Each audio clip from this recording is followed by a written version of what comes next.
मक्का के अंदर जाकर बड़े जो है वहां के प्रसिद्ध पीर बैठा करते थे, तो चमत्कार बताया करते थे। और उनको जाकर इन लोगों ने कहा कि यार उस सिंधु नदी के उस पार एक आदमी रहता है, तो उसका नाम क्या है, रामदेव है, और वो के साथ चमत्कार बताता है। और वो चमत्कार बताने की वजह से हमारे धर्म के ऊपर थोड़ी बहुत चीजों का जो है वो आपके क्या पड़ रहा है, तो क्या फर्क पड़ रहा है। आप लोगों को जाकर एक बार चेक करना चाहिए कि वो आदमी सच है या फिर झूठ है। तो उन्होंने कहा यार देख के तो आए, बोला कैसा जो है वो आपके चमत्कारी का आदमी चमत्कारी है या फिर आसपास जो उन्होंने झूठा माहौल बना रखा है। तो वो पीर जो है वो कहा जाता है कि सिंधु नदी क्रॉस करके जो है वो आपके पोखरण के आसपास आ गए। रुणीचा गांव जो ढूंढ रहे थे, रुणीचा गांव की सीमा के ऊपर जो है वो आपके खड़े थे, उनको पता नहीं रुणीचा गांव का रास्ता कौन जाता है। इतने में रामदेव जी खुद जो है वो आपके रुणीचा ही जा रहे थे, कहीं से बाहर से आए हुए थे और वापस जो है आपके रुणीचा या रामदेवरा जा रहे थे। तो उन्होंने रामदेव जी को रुका के पूछ लिया कि भाई रुणीचा जाने का रास्ता कौन सा है। तो रुणीचा जाने का तो रास्ता यही है, लेकिन मैं पूछ सकता हूँ कि आप रुणीचा क्यों जा रहे हैं। तो क्या हमें रामदेव से मिलना है। तो रामदेव तो आपके सामने खड़ा है, रामदेव से मिलना, आप यही मिल लीजिए, क्या काम है, मैं आपकी क्या सेवा कर सकता हूँ बताओ। तो नहीं नहीं सेवा वैसा वैसा कुछ नहीं है, हम तो जो है वो आपके मक्का से चलकर यहाँ पर आए हैं, तो हमने सोचा कि जो है वो आपके मिल के आ जाए। अब थोड़ी बहुत हल्की फुल्की बात होने लगी, तो उन पीरों ने सोचा कि पहले हम हमारा चमत्कार दिखा दे, तो रामदेव जी को पता चल जाए कि भाई ये लोग कौन है। तो कहा जाता है कि उनके पास नीम के जो दातून थे पीरों के पास, एक ने जो है वो दातून नाम के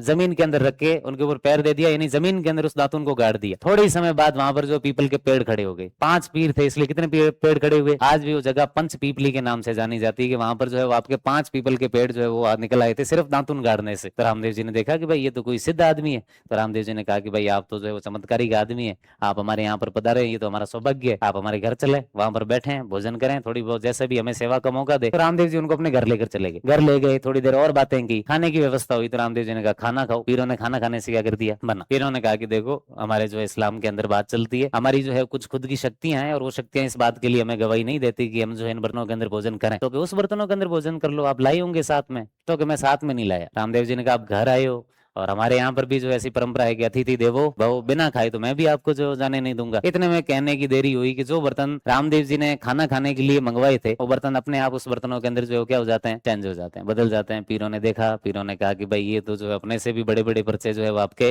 बताते हैं। उन्हीं 5 पीरों ने फिर उनको उपाधि दी पीरों के पीर। कौन सी उपाधि दी थी कि भाई हम तो सामान्य है, पीर है, तुम जो है वो आपके पीरों के भी पीर हो। और खूब सारे जो है उनके पर्चे आपके बाद में जो है वो आपके लोक मान्यताओं के अंदर प्रचलित हुए। और रामदेव जी को आज भी खूब ज्यादा जो है आपके क्षेत्र के अंदर माना जाता है। 24 पर्चों के अंदर के उन्होंने जो अंधों को आंखें दी, लंगड़ों को जो उन्होंने पैर दिए, बहरों को जो उन्होंने सुनने की शक्ति दी, और जिनके भी शरीर के अंदर ऐसी कई सारी बीमारियां थी, उन सारी बीमारियों को उन्होंने सही दिया। समाज के अंदर, सोसाइटी के अंदर जो भी उस समय ऊंच नीच थी, जो भी सामाजिक भेदभाव था, उस पूरे भेदभाव को जो उन्होंने खत्म किया। और जिन लोगों को उस समय समाज तवज्जो नहीं देता था, रिस्पेक्ट नहीं देता था, रामदेव जी ने उन सारे लोगों को अपने, हमेशा वो लोग जो उनके पास में ही रख करते थे। जब समाज ने देखा कि रामदेव जो है जिन लोगों को अपने पास बिठाता है, मतलब वो लोग जो है वो आपके ऐसे वैसे तो नहीं है, तो बाद में समाज के अंदर उन लोगों को भी थोड़ी बहुत जो है आपकी इज्जत मिलने लग गई।